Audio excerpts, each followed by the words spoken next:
So before we do anything, the one thing that I always teach is that when you build a house, what's the first thing that you guys build? What do you do? Foundation. The foundation, okay, yeah. So what is the foundation on your body? Your feet. What do you mean you don't know? Your feet, so you can actually stand up. So it's pretty simple. So if I have these guys, we'll just kind of have it demonstrated. If you guys go ahead and stand up, I'm just gonna show you how to kind of find your footwork. I'm gonna face this direction. Do we have any left-handers? Are you? No. Oh, you just wanna? Okay. All right, so this is what we're gonna do. So to make it easier, we're gonna go ahead and face this direction. I'm right-handed, so I'm gonna go ahead and take my right foot. So if you look at my right foot, I'm gonna go ahead and pick it up. I'm just gonna put it at a 45-degree angle. Okay? Yep, pretty feet. Oh, okay, just like the pageants, yep, pretty feet. And then what we're gonna do is you're gonna take your left foot, you're just gonna take a natural step forward. So I'm gonna take a natural step forward, you're gonna see that your body weight shifts. From here, if I were to go right next to somebody, so if I'm gonna push Miss Nike over here to the side, you see how she's a little bit off balance? In order for her to kind of gain her balance, it's gonna be much easier that once I'm right over here, that if Matt pushes me, he pushes me to the side, you're gonna see that I'm gonna have to take that step to catch my balance. So I'm gonna spread my feet just out a little bit. And what I'm gonna do from there, I'm gonna go ahead and jump up 3 times. So if I jump up 1, 2, 3, you're gonna see that pad that you're landing on your feet, that's gonna give you stability. So if you wanna hit somebody, or if you want to take off and run, don't hit your partner, please. You're gonna go ahead and you can move back. You're gonna see that it's gonna be much better because you're gonna be offensive and defensive. So if somebody were to kick me in Muay Thai, when somebody kicks, you're gonna see that I'm gonna be able to block and then move.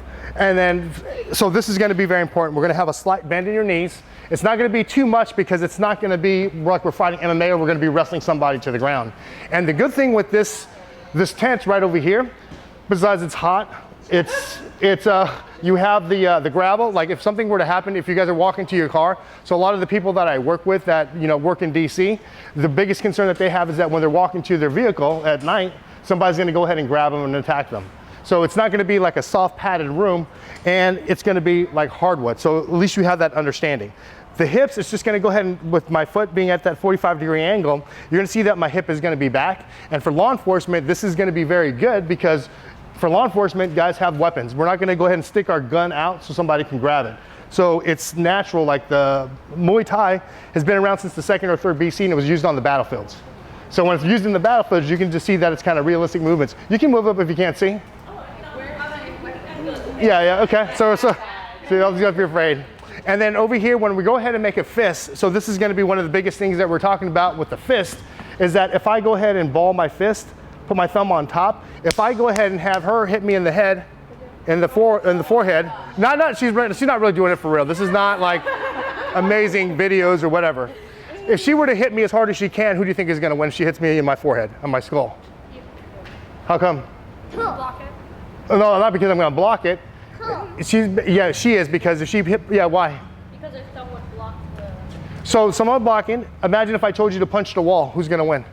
The wall. Okay, so imagine this, imagine that she were to punch me in the head and she hits me in the forehead, she might break her hand. Yeah. So there's a difference between like sport versus self-defense.